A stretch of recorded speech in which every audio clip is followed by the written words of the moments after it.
वक्त हम मौजूद हैं केंद्रीय सिंह सभा गुरुद्वारा आलमबाग में, जहां पर स्वर्ण मंदिर पंजाब से गुरु साहब की प्रतिमा लाई गई, पत्तियां लाई गई।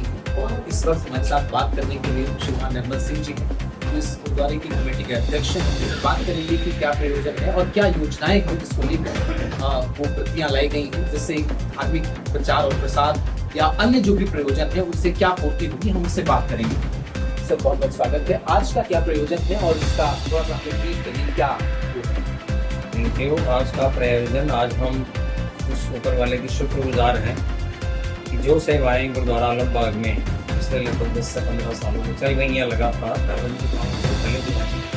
आज हमारे पास श्रोमणी गुरुद्वारा प्रबंधक कमेटी के अध्यक्ष राजेंद्र सिंह धामी, जिनकी अगुवाई में, जिनकी सरपरस्ती में, अकाल तख्त साहिब की सरपरस्ती में यहाँ पर 150 पावन स्वरूप उत्तर प्रदेश की संगत के लिए भेजे गए। और इन पावन स्वरूपों को यहाँ पर भाई गुरमीत सिंह जी जो ग्रंथी हैं दरबार साहिब के, भाई जानन सिंह जी ग्रंथी साहिबान हैं, भाई पंतजीत सिंह जी जो रिकॉर्ड रखते हैं सारी चीज़ों का, मनप्रीत सिंह जी जो कि हमने कहा बाबा जी का जहाज़ लेकर यहाँ आए हैं, तो चरण सिंह जी वो जहाज़ लेकर आए, भाई जी उनका नाम है, हरदीप सिंह जी इंचार्ज है, और गुरविंदर सिंह जी, ये सब लोग परसों चले थे दरबार साहिब से पावन स्वरूप 150 पावन स्वरूप लेकर, और आज यहाँ लखनऊ पहुँचे हैं। और लखनऊ की समूह संगत ने यहाँ आगरा के टोल प्लाजा पर जाकर गुरु महाराज के इसकी स्वागत किया। गुरुद्वारा आलमबाग कमेटी की ओर से सरदार सुरेंद्र सिंह मोनू बख्शी और हरविंदर सिंह जी,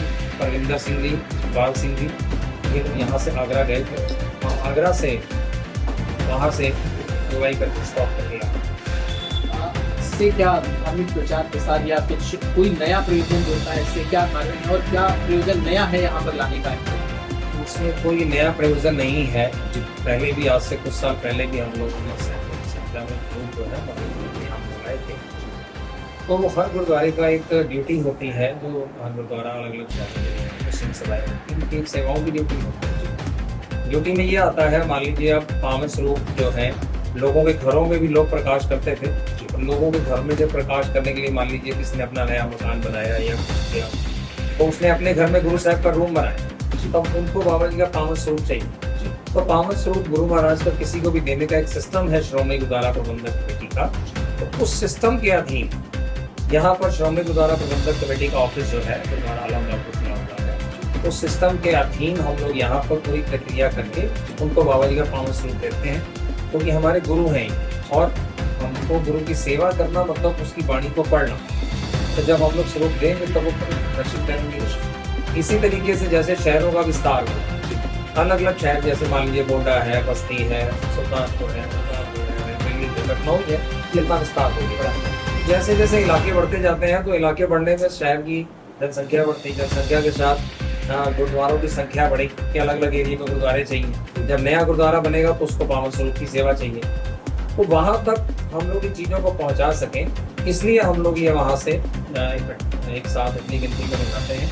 और जैसे जैसे नीड होती है वैसे वैसे जो मर्यादाएं हैं उनको पालन कर अपनी पावन स्वरूप कुछ जगह निर्धारित हुई है कि यहाँ पर ही जाएंगे, और क्या इसका कोई ड्यूरेशन फिक्स है कि कितने टाइम तक यहाँ रहेंगे और यहाँ के बाद यहाँ? नहीं, ऐसा कोई ड्यूरेशन नहीं। जैसे एक गुरुद्वारा साहब में 4 से 5 लोग हर गुरुद्वारा साहब में रहते हैं। एक बाबा जी का प्रकाश करने के लिए पीछे छोटा कमरा होता है, तो बहुत पाठ करने संगत आती है, उसके लिए जितना सो लोगों के घरों में फंक्शन होते हैं, उसके लिए 4 से 5 लोग लगभग हर गुरुद्वारा साहब में रहते हैं। हमारे पास जो करंट समय में रिक्वायरमेंट है वो 100 से 150 के बीच में रिक्वायरमेंट अलग अलग शहरों से हमारे पास है। और इसका एक चीज़ और है कि जतेंद्र सिंह जी उपल ऑस्ट्रेलिया के हैं, तो ये सारी सेवाएं करते हैं, उनके समधी सरदार मनजीत सिंह तिवारी यहाँ लखनऊ। तो ये सारी चीज़ें हमें वहाँ से निःशुल्क उपलब्ध होती हैं, और यहाँ लाकर हम लोग यहाँ निःशुल्क सेवा करते हैं। कोई भी सज्जन अगर हमारे पास में आता है तो उनको बाबा जी के स्वरूप, बाबा जी की संचियाँ जो कि 4 पार्ट में जाते हैं और पुस्तकें दी जाती हैं, ये सारी ही सेवाएं जो है संगत के सहयोग से गुरुद्वारा आलमबाग में लगी पिछले 10-15 साल से फ्री ऑफ कॉस्ट। हमारा मकसद केवल यही है कि जो चीज़ें लोगों को चाहिए हम वहाँ तक पहुँचाकर उनकी सेवा कर सकें, क्योंकि परमात्मा ने हमें यहाँ गुरुद्वारे में बिठाकर की सेवा की। तो इस सेवा के तहत हम लोग ये सारे कार्य कर रहे हैं। जहाँ जहाँ भी जो कि हमारे पास लगभग यूपी में हमने जो दौरा किया था, सुरेंद्र सिंह मोनू जैसे मैंने बताया इस चीज़ के इंचार्ज हैं, उन्होंने भी एक दौरा करके बता दिया लगभग 1500 जगहों पर हमें बाबा जी के स्वरूप पहुँचाए। तो ये एक एक खेप में जैसे अभी 150 आए, फिर हम आगे रिक्वायरमेंट भेजेंगे, फिर रिक्वायरमेंट भेजेंगे। तो ऐसा नहीं है कि हमारे पास में कितने दिन रहेंगे, 10 दिन में भी ये काम हो सकता है, 2 महीने में भी ये काम हो सकता है, जैसे जैसे संगत की रिक्वायरमेंट होगी। लेकिन इस बार जो मर्यादा श्रोमणी गुरुद्वारा प्रबंधक कमेटी ने हमें दी है, हम उसके तहत काम करेंगे। पहले हम लोग पहुँचाने जाएंगे, जहाँ जरूरत होगी वहाँ जाएंगे, बट अब इस समय केवल संडे के संडे ये स्लोप उपलब्ध कराए जाएंगे। मान लीजिए कि 6 शहरों की उपलब्धता चाहिए, तो 6 शहरों से उन लोगों को अपने 5-5, 7-7 लोग लेकर गाड़ियाँ लेकर आना, अगर कीर्तन के रूप में यहाँ से अलग अलग शहरों में जैसे लोग जहाँ से आएंगे उनको वहाँ से उपलब्ध कराएंगे, ताकि एक मान मर्यादा बनी रहे। और जिनको भी पावन स्वरूप चाहिए अपने घरों के लिए, वो अपने शहर के प्रबंधकों से जाके मेन गुरुद्वारा साहिब से एक लेटर डॉक्यूमेंट कराएंगे कि मैं इस शहर का निवासी हूँ, मुझे ऐसा कमरा बुक देखेंगे, फिर आधार कार्ड जमा कराएंगे। मेरा मतलब पूरा रिकॉर्ड रखा जाएगा कि ये पावन स्वरूप इतने नंबर का पावन स्वरूप, और ट्रैकिंग सिस्टम भी है, हम पता भी कर पाएंगे उस ट्रैकिंग सिस्टम से कि ये स्वरूप कहाँ कहाँ होगा। तो इस तरीके से एक सिक्योरिटी भी रहेगी और लोगों को उपलब्धता ईजी हो जाएगी। जैसे मान लीजिए किसी गाँव में गौंडा वालों को जाना है, उनको दरबार साहब जाना है, वहाँ से पूरी प्रक्रिया करनी है। अब ऐसे उनको यहाँ 20, 25, 50 किलोमीटर आना है, यहाँ से वैसे ही सेवाएं, यहाँ भी जो श्रोमणी गुरुद्वारा प्रबंधक कमेटी का दफ्तर यहाँ भी है, तो यहाँ से भी वो सारी सेवाएं उनको यहाँ से उपलब्ध